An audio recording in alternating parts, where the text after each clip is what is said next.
صحیح بخاری حدیث نمبر 11 کتاب ایمان کے بیان میں۔ لوگوں نے پوچھا یا رسول اللہ کون سا اسلام افضل ہے؟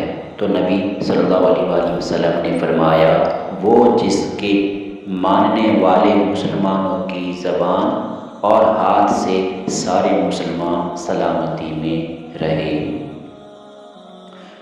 صحیح بخاری حدیث نمبر 12 کتاب ایمان کے بیان۔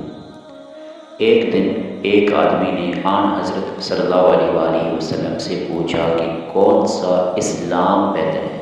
فرمایا یہ کہ تم کھانا کھلاؤ اور جس کو پہچانو اس کو بھی اور جس کو نہ پہچانو اس کو بھی، الغرض سب کو سلام کرو۔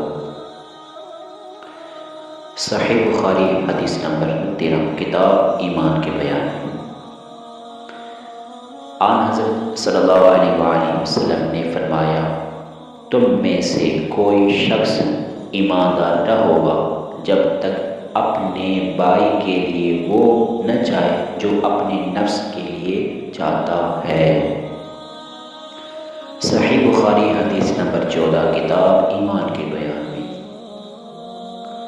بے شک رسول کریم صلی اللہ علیہ وآلہ وسلم نے فرما دیا قسم ہے اس ذات کی جس کے ہاتھ میں میری جان ہے، تم میں سے کوئی بھی ایماندار نہ ہوگا جب تک میں اس کے والد اور اولاد سے بھی زیادہ اس کا محبوب نہ بن جاؤں۔